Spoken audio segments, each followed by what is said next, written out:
নিজের ভুল বুঝতে পেরে আরিয়া এবার শুভলক্ষীর কাছে ফিরে আসে। শুভলক্ষী খুব খুশি হয়ে যায়। হ্যাঁ বন্ধুরা, এমনটাই দেখা যাবে। বিস্তারিত জানতে ভিডিওটিতে লাইক দিয়ে চ্যানেলটি সাবস্ক্রাইব করে দেখতে থাকো। গল্পের শুরুতেই দেখা যাবে আদি আরিয়াকে বলছে, আরিয়া তোমাকে আমি বলছি, তুমি একটু ভেবে দেখো না, যদি তোমাকে আকাশ সেন গুন্ডাদের হাত থেকে বাঁচিয়েও থাকে, কিন্তু সে পুলিশের কাছে না গিয়ে, তোমার বাবা মার কাছে না গিয়ে কেন তোমাকে নিয়ে যাবে অস্ট্রেলিয়াতে? সেটা সেটা কি একটা কিডন্যাপিং এর আওতায় পড়ে না? সেটা কি একটা অপরাধ নয়? তখন শুভ বলে, হ্যাঁ শ্রী, আমি তোমাকে অনেক খুঁজেছি। এই লোকটা 20 বছর আগে আমাদের অনেক ক্ষতি করেছে। শুধুমাত্র আমার উপর আর তোমার বাবার উপর প্রতিশোধ নেবে বলে ও তোমাকে কিডন্যাপ করে এখান থেকে নিয়ে গিয়েছে, আমাদের কাছ থেকে দূরে নিয়ে গিয়েছে। মোহনা তখন বলে, হ্যাঁ আরিয়া, আমি তোমাকে বলবো, শুভ যা বলছে সত্যি কথা বলছে। আর তখন শুভ বলছে, কেন কেন আপনি আমাদের কাছ থেকে আমাদের মেয়েটাকে দূরে নিয়ে গেলেন? আপনি আপনি আমাদেরকে শাস্তি দিতেন, আমাদের সাথে যা করার করতেন, কেন আমার মেয়েটাকে নিয়ে গিয়েছেন? কেন? আর তখন আকাশ সেন বলে, এতক্ষণ ধরে আমি অনেক কথা শুনেছি আরিয়া। আরিয়া, তোমাকে এখন আমি কিছু কথা বলবো, যেই কথাগুলো আমি কোনোদিনও তোমাকে বলিনি। আমি তো তোমাকে ছোটবেলা থেকে বড় করেছি আরিয়া। এই যে এই যে আমার বোন মোহনা, ওকেও না খুব আদর করে বড় করেছিলাম। তাই তোমাকে আজকে আমি বলছি, হ্যাঁ এই মানুষগুলো যেই কথাটা বলছে না, সেই কথাটাই সত্যি। তুমি তুমি এই বাড়ির মেয়ে শ্রী, শুভলক্ষী আর আদ্রিত রয়ের মেয়ে, হারিয়ে যাওয়া মেয়ে শ্রী। আর তখন তখন এই কথা শুনে সবাই অবাক হয়ে যায়, তাকিয়ে থাকে।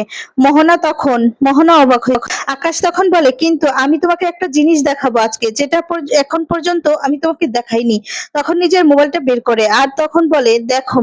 তখন দেখা যাবে শুভ বলতে থাকে, কি আমি দেখি তো। আর তখনই দেখা যাবে আরিয়া দেখতে থাকে যে সেখানে সেখানে সেখানে আরিয়া দেখতে পায় যে বন্ড গুরুদেবের সাথে লড়াই করতে গিয়ে নিজের মেয়েকে হারিয়েছে শুভলক্ষী। আর তখন আকাশ আরিয়াকে সামলায় আর বলে, তুমি এবার বুঝতে পেরেছো প্রিন্সেস, তোমাকে আমি কেন কেন শুভলক্ষীর কাছে ফিরিয়ে দেইনি? কারণ ওই বন্ড গুরুদেবের সাথে তোমার মা লড়াই করছিল, আর সেখান থেকে ওরা কিডন্যাপ করেছে।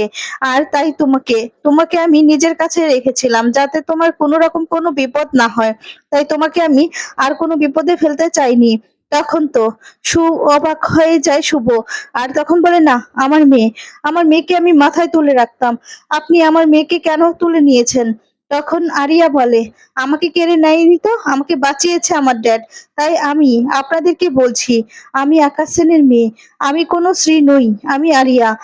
না হলে ওই বন্ড গুরুদেব, সেখানে তো লেখাই আছে যে ওই গুরুদেব কত রকম দুর্নীতির সাথে জড়িত। সেই গুরুদেবের সাথে লড়াই করার আগে আপনার তো একবার অন্তত ভাবা উচিত ছিল যে আপনার ছোট মেয়ে বা ছেলে মেয়ে ক্ষতি হতে পারে। সেটা কি কোনোদিনও ভেবেছেন? তখন সেবন্তী বলে, একদম ঠিক কথা বলেছে মেয়েটা, মেয়েটা তো ভুল কিছু বলেনি। শুভ, তোকে আমরা বারবার করে বারণ করেছিলাম, কিন্তু তুই তুই কি আমাদের কারো কথা শুনেছিলি? শুনিসনি তো। তারপরে ওই গুরুদেবের সাথে লড়াইয়ে নেমেছিলি। আমরা বারবার করে বলেছিলাম যে এইভাবে নিজের ক্ষতি করিস না।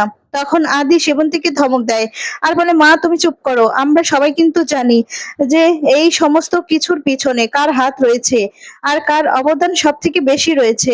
এই গুরুদেবের শুভর পিছনে লাগার, সেটা না আমরা কেউ ভুলে যাইনি। সেবন্তী তখন চুপ হয়ে যায়। তারপর দেখা যাবে শুভ কাঁদতে থাকে আর বলে, তুই বিশ্বাস কর মা, আমি আমি তোকে আগলে রেখেছিলাম, আমরা সবাই আগলে রেখেছিলাম। আমার ভুল হয়েছে, আমরা না বুঝতে পারিনি, তোকে আমরা হারাতে চাইনি, বিশ্বাস কর। তখন আরিয়া বলে, না আমি আপনাদের মেয়ে নই আপনাদের মেয়ে। তখন সুমিত বলে, বিশ্বাস কর, তোকে কোথায় কোথায় না খুঁজেছে, অনেক জায়গায় খুঁজেছে। শুভ তোকে হারিয়ে সব সময় নিজেকে গুটিয়ে রাখতো, কান্নাকাটি করতো। তখন সবাই মিলে বলে, হ্যাঁ দিদিভাই, তোমাকে হারিয়ে তোমার মা একটা দিনের জন্য কোন রকম কোনো শান্তি পায়নি, একটা দিনের জন্য সে তোমাকে খোঁজা বন্ধ করেনি। তখন মোহনা বলে, আরিয়া তুমি নিজে তো দেখেছো, তোমার তোমার রুমটা কত সুন্দর করে সাজানো, এখনো সেই রুমের মধ্যে গেলে তোমার মা কান্না করে গিয়ে প্রতি রাতেই গিয়ে কাঁদে। তখন কেশব বলে, আচ্ছা আরিয়া, তুমি তো দেখেছো মাকে কাঁদতে, তাহলে মা না এখনো এখনো তোমার জন্য অনেক কাঁদে, অনেক। তখন আরিয়া এই কথা শুনে খুব কষ্ট পায়। আর তখন কষ্ট পেয়ে সেই রুমের কথাগুলোই ভাবতে থাকে, যে রুমটা তো ও দেখেছিল। তখন আকাশ বলে, আরিয়া বেবি, তুমি না ওদের কথা একদম শুনবে না, একদম না। এই শুভলক্ষ্মী, তারপর এই বাড়ির লোকগুলো সবাই না এরকম, আমার পিছনে অনেক আগে থেকে লেগে আছে। আমার আপনজন সবাইকে আমার কাছ থেকে সরিয়ে দিয়েছে। এই যে আমার বোন মোহনা, ওকেও না আমার কাছ থেকে দূরে সরিয়ে দিয়েছে, আমার ব্যাপারে ভুল বুঝিয়েছে। তখন মোহনা বলে, দাদা তুই কেন এই মেয়েটাকে এই কথাগুলো বলছিস? আকাশ তখন বলে, একদম চুপ কর, চুপ করে থাকে। তখন বলে আরিয়াকে, যে এই বাড়িতে না, এই বাড়িতে কোনো মেয়েদের মূল্য নেই, তাই তো তুমি হারিয়ে গিয়েছো, তোমার মা কোনো কিছু আসে যায় না। মোহনা তখন বলে, দাদা কি বলছিস তুই? এসব মিথ্যে কথা কেন বলছিস? তুই আমাকে আমাকে এরকম ভাবেই তুইও আমাকে তৈরি করেছিস বেপরা ভাবে। আমার যখন যা ইচ্ছে ছিল তখন তুই সেটা আমাকে পাইয়ে দিয়েছিস। তুই খারাপ করেছিস। শুভলক্ষ্মী, আদি ওরা তো আমাকে সংযত করেছে, আর তুই এই মেয়েটাকেও আমার মতো করে নষ্ট করেছিস, তাই না? কেন ওকে ভুল বোঝাচ্ছিস? ওর মা বাবার নামে কেন ভুল বোঝাচ্ছিস? তখন আকাশ বলে, মোহনা তুই কিন্তু বড্ড বাড়াবাড়ি করছিস। তখন আকাশ বলে, আরিয়া বেটি, তোমার ড্যাড কিন্তু তোমাকে খুব ভালোবাসে, বলো তোমার জন্য সবকিছু করতে পারে তোমার ডেট। কিন্তু ওই মানুষগুলো না তোমার কোনো মূল্য বোঝে। ওরা চাইলে তো ইচ্ছে করলে আকাশ পাতাল করে তোমাকে খুঁজে বের করতে পারতো, কারণ তাদের তো ছেলে ছিল বাড়িতে, তার জন্যই। আর তখনই দেখা যাবে মনে পড়ে যায় আরিয়ার, যে কেশব যখন বাড়ি ফিরে এসেছিল, কেশবকে কিভাবে সেবন্তী আদর যত্ন করেছিল, কতটা ভালোবাসে, আর সেটা সবাই মুখ বন্ধ করে সহ্য করে। সেই কথাগুলো ভেবে আরিয়া চুপ হয়ে যায়। তখন শুভ আর আদি বলে, বিশ্বাস করো শ্রী, তোমাকে আমরা অনেক ভালোবাসি, তোমাকে অনেক খুঁজেছি, আমরা সব জায়গায় খুঁজেছি, কোথাও খুঁজে পাইনি, এমন কোথাও নেই যে খুঁজেনি। তখন আরিয়া বলে, না আমি নিজেই তো দেখেছি এই বাড়িতে কেশব দাদাভাইকে নিয়ে অনেক অনেক কিছু হয়, বিশেষ করে এই মহিলাই তো সবকিছু করে, আর আপনারা মুখ বুজে সহ্য করেন, তার মানে ওনাকে আপনারা সাপোর্ট করেন, কেউ কোনো রকম কোনো প্রতিবাদ করেননি। তখন আদি বলে, আরিয়া দেখো, সেটা না অন্য ব্যাপার, মা একটু অন্যরকম, তাই আমি তোমার কাছে অনুরোধ করছি, প্লিজ তুমি না এই আকাশ সেনের কথা শুনে আমাদের ভুল বুঝো না। আমাদের ভুল বুঝলে আমরা কোথায় যাব বলো তো? আর তখন সুমিত বলে, হ্যাঁ শ্রী, তোমার মা তোমার জন্য এখনো অনেক কষ্ট পায়, এখনো অনেক কান্নাকাটি করে, তোমার জন্য কি কি করেছে না, বলো না? অনেক কিছু করেছে, কত খুঁজেছে, কত প্রার্থনা করেছে ঠাকুরের কাছে। তখন শিরিন বলে, সেই ভক্তির জোরে হয়তোবা তুমি আমাদের কাছে এই বাড়িতে এসে পড়ে, তুমি না তোমার মায়ের কথা শুনো। তখন শুভ হাত জোর করে বলে, শ্রী তুমি আমাকে ভুল বোঝো না, আমার কাছে থাকো। তখন রেগে যায় শ্রী, আর বলে, কি শ্রী শ্রী বলছেন বলুন তো? আমি বললাম না আমি আরিয়া আকাশ সেনের মেয়ে আরিয়া সেন, আমি আপনাদের মেয়ে নই। তাই ছোটবেলা থেকে আমি জানি আমার মা মারা গিয়েছে, আমি সব থেকে বেশি আপনাকে ঘেন্না করি, বুঝতে পেরেছেন? এই যে আমাদের আমাদের এই যে আকাশ সেন, এ হচ্ছে আমার ড্যাড, আমি হলো তার মেয়ে, বুঝতে পেরেছেন? আমি তার পরিচয় ছোটবেলা থেকে বড় হয়েছে, আপনার কথা আমি শুনতে পারি না। এই পরিবারে আসার পর থেকে আমার বুকের ভেতরটা কেমন যেন মোচড় দিয়ে হতো, মোচড় দিয়ে উঠতো। আর আপনার প্রতি আমার রাগ, আর এই রাগটা তো আজকে থেকে নয়, পুরো বছর আগে থেকে। তাই আপনাকে আমি কোনোদিনও ক্ষমা করবো, বাবার সঙ্গে দেখা করলেও আপনার সঙ্গে আমি কোনোদিনও দেখা করতে চাই না, এই বাড়িতে আমি আসতেও চাই না। তখন তো এই কথাগুলো শুনে শুভ খুব কষ্ট পায়, আর কষ্ট পেয়ে তাকিয়ে থাকে আরিয়ার দিকে, আর চোখ দিয়ে জল পড়তে থাকে। তখন আরিয়া বলে, এই যে ভালোবাসার নাটকগুলো করছেন না, সেই নাটকগুলো না আমি শুনতে চাই না এই নাটকগুলো। আপনি চাইলেই তো আমাকে খুঁজে বের করতে পারতেন, আপনার তো এত ক্ষমতা ছিল, কিন্তু আপনি নিজের মেয়েকেই খুঁজে বের করতে পারলেন না, খুঁজে পেলেন না।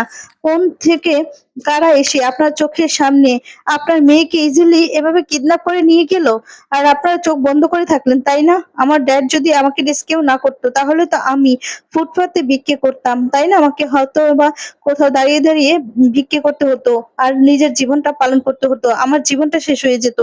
ভাগ্যিস আমার ড্যাড আমাকে রেস্কিউ করেছে, আমাকে নিয়ে এখান থেকে চলে গিয়েছিল, না হলে আমার জীবনটা পুরো শেষ হয়ে যেত এই আপনার জন্য। তাই আপনাকে না কোনো দিনও আমি ক্ষমা করবো না মিসেস রয়, আপনাকে আমি ঘেন্না করি, মা বলে আপনাকে আমি মানি না। ওইদিকে আকাশ এই সমস্ত কথা শুনে ভীষণ খুশি হয়ে যায়, আর মনে মনে বলে, এই দিনটার অপেক্ষায় তো ছিলাম আমি। তখন বলে, এই জন্যই তো, তোমার জন্য, তোমাকে এভাবেই শ্রী আমি তোমাকে শিক্ষা দিয়েছি, তুমি যাতে শুভলক্ষ্মীকে এভাবেই শিক্ষা দিতে পারো। আর তখন এদিকে আদি অনেক বোঝানোর চেষ্টা করে আরিয়াকে। না, আমি কোনো কথাই শুনতে চাই না। আমি এই বাড়িতে থাকতেই চাই না। এই বাড়ি থেকে আমি দূরে চলে যেতে চাই।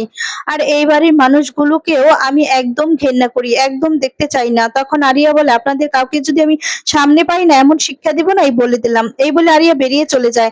তখন শুভ কাঁদতে থাকে। এদিকে দেখা যাবে চলে যাওয়ার পর শুভলক্ষ্মীকে বোঝাতে থাকে আদি। আর বলে, "কি করবে?" তখন বলে, "আমাকেই এই লড়াইটা লড়তে হবে। ভালোবাসা দিয়ে আমি জয় করব আরিয়ার মন। ওকে আমি ভালোবাসা দিয়ে জয় করে আনবই আনবই।" অন্যদিকে দেখা যায় আরিয়া আকাশকে বলছে ও মিসেস রয়কে আমি কখনোই ক্ষমা করতে পারবো না, কখনোই না। আকাশও তখন কান ভাঙাতে থাকে আরিয়ার। আর তখন আরিয়াও বলতে থাকে যে আমি এর প্রতিশোধ নিবই। আমি এতটা বছর যা কষ্ট করেছি বাবা মা ছাড়া, তোমার পরিচয় ড্যাড বড় হয়েছে, কিছুতেই আমি ছাড়বো না।